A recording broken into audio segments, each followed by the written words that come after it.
Hello, I'm here to explore a question with you. I am not a professional psychologist or anthropologist, although I've been friends and been close with them. And as a matter of fact, sometimes we've gotten into some long discussions in the past. But right now, my question is these are questions more or less. I've got some skepticism about evolutionary psychology, about how scientific it really is, how logical it really is. And I really am pretty skeptical about it as an explanation for current human behavior and why we do the things we do now, right now in the year 2023.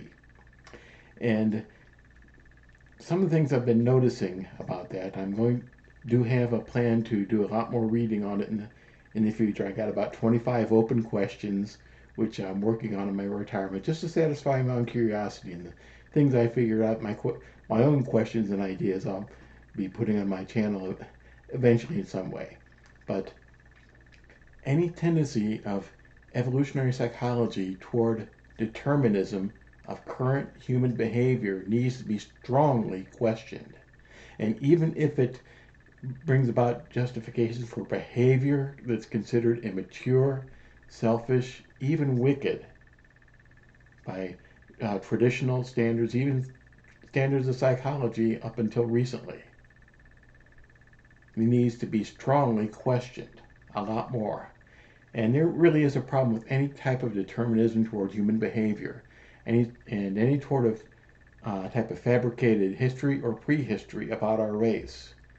Sometimes you can really find some very sloppily done history if you look over the ideologies of the past couple hundred years. Karl Marx, I'm talking to you first of all, and there's some others, Freud, some others, that they have really some really bad understandings of history, and a lot of things that they said about prehistory are unsupportable. And another thing is that any sort of single explanation or cause for human behavior, why we do the things we do, needs to be strongly questioned also. Because the question comes back to the person saying that they're the prophet, exposing the reason for why we do the things we do. And this is their explanation. It's the only explanation. Who are you to bring this forth? What is your evidence? And again, this goes back to all the philosophers, all the teachers of human history. What is your evidence? Why are you the prophet? Why is everyone else wrong that came before you or you think will come after you? So those are some of the big questions. And one of the big questions um, about evolutionary psychology I've had is why does it explain so much? Why is the foundation so shaky? And it does seem to me to be something out there that people who have intellectual immaturity, who aren't going to really bring these questions forth, but just simply going to accept things too quickly. People who fall hard for bad ideas are going to fall for this a lot. So again, these are, as far as it offering explanations for what we see happening among our fellow humans and ourselves and why, we need to really give it a big question. First of all, coherence. Is it logically consistent? Is it logical? Well, they can say they're scientific, but over the scientific method is human reason.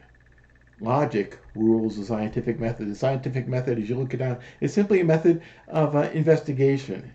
And because scientists say stuff, it doesn't mean that it's scientific, doesn't mean that it's even been tested scientifically rigorously. Hopefully it has been, but it's been coming out more and more. You can find that there is a lot of things that's coming out, or some of the papers are non-reproducible, some of the evidence non-reproducible. Other people can, and sometimes they can be debunked.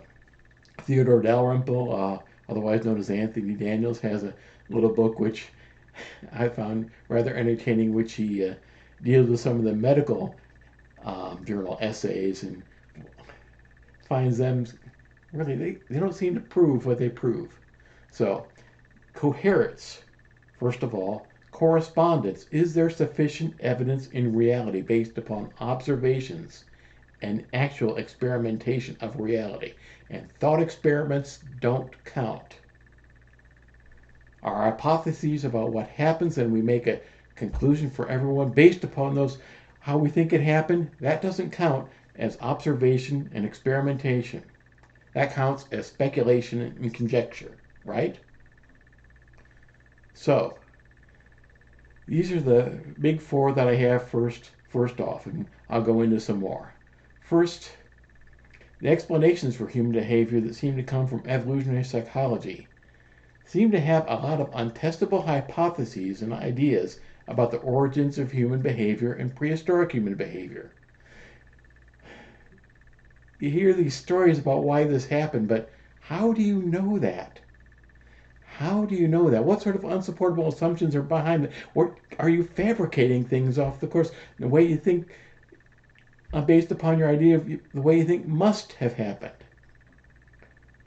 Artifacts, skeletal remains, and other things like that survive about prehistoric humans, but they are prehistoric.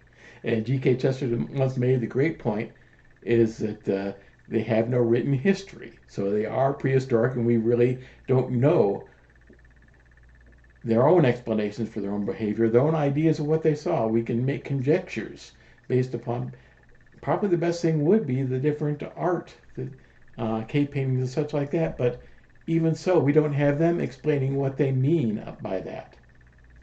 We don't have any actual observations of prehistoric human beings or interviews with prehistoric human beings. And how do they know what they're asserting about our prehistoric ancestors? Is it by ethnographic studies of current human beings living in primitive human societies? Well, the tracing their behavior back to our prehistoric ancestors is very problematic. And as a matter of fact, there's a recent book which I'd recommend on this, David Graeber and David Wengrow, The Dawn of Everything, A New History of Humanity, which I think that they basically establish their basic premise that there really isn't a neat fitting of human development prehistory into all these nice little categories, which anthropologists try to do years. And as a matter of fact, I believe that that those categories seem to remind me of some things I read from Plato. So the evidence is really slight for knowing how our ancestors behaved as far as marriage, mating, sexuality, how we dealt with each other, and how innovations came about too. One of the things we need to watch for is anyone saying, giving conjecture and then making a logical conclusion based on that conjecture. And I find that even Graeber and Wengrow do that sometimes, that you'll find them talking about a conjecture on one page and they bring it forth as a fact on the next page. That happens a couple times. So that's something that really needs to be watched for in dealing with these situations. And I'm not seeing anything that really traces us back to genetic transmission. There may be such evidence out there. I haven't discovered it yet. That just may mean that I need to read something more. But this really would mean, based on what I know about genetics, that it would need to be traced to the X chromosome or Y chromosome, XX, XY. And I think we need some pretty strong evidence that the way that we deal with each other is really based upon genetics. I really want some stronger evidence, because one of the things this becomes is genetic determinism, and genetic determinism often becomes eugenics. Eugenics is known from our own history in the past century to be evil, to deal very badly with human beings, and we should be very careful of anything which would support that. We need to identify under, underlying genetic mechanisms. What might be making not even just a tendency, but a determination. If we go into determinism, we need to find out what's determining it that. And we need to make sure that the person saying it that's determined is not being determined themselves, right? So I think that genetic determinism, eugenics, is really a very, very inadequate explanation for the experiences and behavior of developing human beings as they develop from children to adults, in all other areas especially. And the level of influence, um, as far as sexuality and marriage, etc., debatable at best. And what we leave out is our ability as humans to choose differently, than the tendencies that we may grow up with and have, even the tendencies from our culture. We've been able to choose differently. We're not robots, automatons, determined by these things that they say are genetic. And the fourth observation I really have to say here is any areas that aren't based upon actual observation, interviews, or historical records, but on conjectures based upon artifacts or ideas, theories, thought experiments about how things must have happened, they're not falsifiable. What do I mean by that? Well, Karl Popper, Logic of Scientific Discovery, very strongly that scientific discoveries need to be falsifiable, and falsifiability is a gold standard. And scientific method doesn't establish anything as truth, unassailable truth. Rather, it's basically currently non-falsifiable. It's not been able to be proven to be false. And that's crucial to establish something as well-founded, well-grounded as according to the scientific method. And again, I'm quoting Karl Popper, Logic of Scientific Discovery. There's some people who think that he went too far, but I think that we need to recognize that whatever comes up through evolutionary psychology must be scientifically falsifiable, and if it can be falsified, it's not true. There's some things that we can think of evidence that very easy to think of as to what would falsify some of the things about that evolutionary psychology is asserting. Well, finding no genetic determinants. Well, we can't say it comes from our ancestors if we cannot find a genetic determinant. And if we can trace things that are happening now to current and actual cultural influences which can be traced in our current culture, that would falsify that it's came from our ancestors. Or it's possible that there could be some sort of interaction there, but actual cultural influences in our current day would, I think, be much weightier evidence than speculations about what our ancestors were doing. And anything else that you can think of which would falsify these assertions, something that would contradict, and though that can be tested to see if that is true, if that does falsify the evidence or not. We need to look for possible contradictory evidence to see whether that contradictory evidence exists. And it might be, and if you're doing speculation and like that, you can't falsify something except through a time machine and time travel. And that should say that evidence, well, it's not well grounded. So again, I think the significance of this for our day and age is that these methodologically suspect findings of evolutionary psychology are often used in the manosphere and some other areas in advice to men to avoid marriage, or interpretation of some of the behavior of men and women nowadays is biologically determined. They can't help that.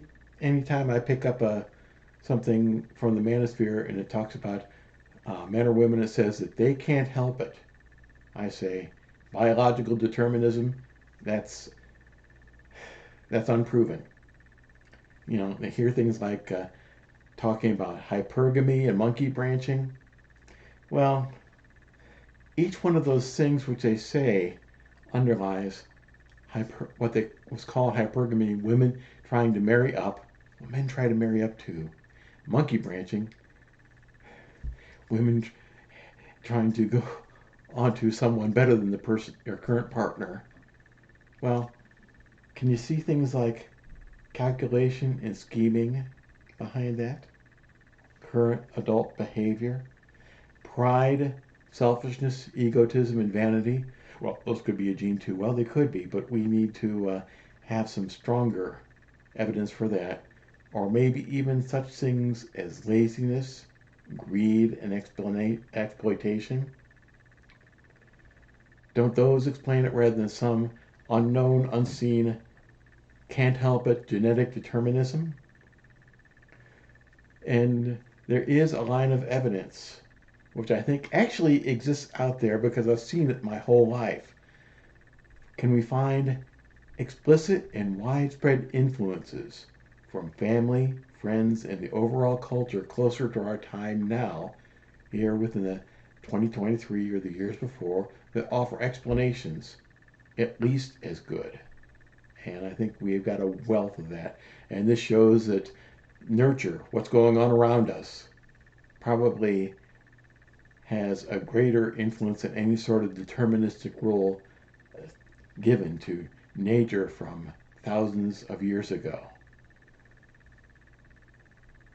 What about Freud? What about Freud's talking about repression? Wilhelm Reich, one of Freud's disciples, a really weird guy, had some, talking about sexual freedom. Well, promiscuity nowadays, any much? Hookups? Or 1960s, sexual revolution. Again, Wilhelm Reich was one of the gurus of that, and there are a number of others. Well, why not compare men and women before the sexual revolution, or places where the sexual revolution, 1960s, that ideology may not have held, or people that have different explanations for their own behavior based upon their own reasons, their own decisions, their own emotions. And what influences are there from popular literature and media examples? You can find them.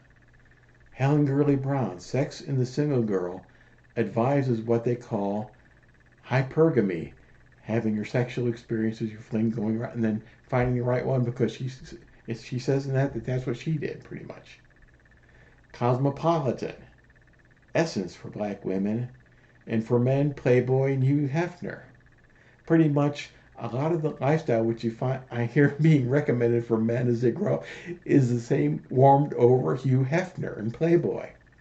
So we need to study the popular media and popular literature before making unsupportable claims about our long dead ancestors, about why we do the things we do now. Because we can find, a lot of explanations from these kinds of sources for why we do things we now, but we cannot find historical records from our prehistoric ancestors, and we can't directly observe their behavior. And popular culture, does anyone remember 1970s? Captain and Tennille came out with the song, Shop Around, you better shop around. My mama told me you better shop around. People give these explicit influences upon others, and they don't need to be traced to genetics, to evolutionary psychology. And what about people, men and women, marrying down? When Arnold Schwarzenegger married Maria Shriver of the Kennedy, people kind of thought that she was marrying down. These are some of the mysteries and questions of the past we find from some of the celebrity marriages. These are the marriages that we kind of discussed. What was she thinking matchups, or what was he thinking perhaps? Billy Joel and Christy Brinkley. People thought that she was kind of married down. People wonder why. People knew why he married her, but there was really some speculation. Why would she marry him? Marilyn Monroe and Arthur Miller. Again, she wanted to be a serious actress, and he was one of the most serious American playwrights available at the time. And I suppose recently we go looking for the standards of the time. But Why would she marry him? Because he was much better known and had the income than he was. Or the ultimate. Remember back, I believe this would have been around 2003, Britney Spears and Kevin Federline. Hypergamy isn't necessarily something that everyone follows, and there are always people that you'll see around like, what was she thinking marrying him? Or what was he thinking marrying her? So, is it really so much biologically determined? Can this really all be traced to some sort of determination of hormones, the chromosomes, or something like that? And I think that we need to look at what we would call these behaviors. Again, primarily what I've been discussing here is about marriage and sexuality, the choices of developing and growing and mature adults. And theologically, again, I come at this as a Christian, a pastor, and theologically, I can see a lot of the choices which some people are saying are biologically determined. Well, people have been making adverse and wicked choices for centuries, and we ascribe it to original sin. Our sinful nature, the sin which has infected, influenced, and defiled the human race since the fall of man. So I don't offer that as something which can be tested like a lot of these other things are. And also, we do need to realize again, this is being used to justify a lot of behavior which was considered sinful and wicked as a Christian. I must say that this is not the way God wants us to live. We're not biologically determined. Many times, men in the manosphere counsel men to seek sex outside of marriage as an alternative to marriage, part of the dating process, or to fulfill your appetites. You got this great appetite for sex. Well, people don't die from not having sex. They do die from not drinking water, breathing air, and eating food. But they don't die from not having sex. There have been, go back thousands of years and see that there have been men and women who have refrained from sex for various reasons, unmarriageable, or maybe even very religious reasons, nuns and priests. Not only in the Roman Catholic Church, but also in among the Buddhists.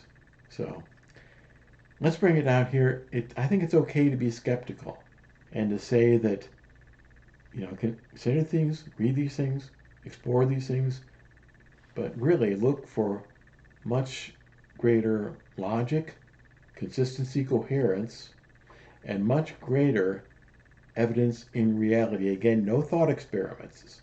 No people saying that this is the way it happened when, how do you know that it happened that way? How do you know?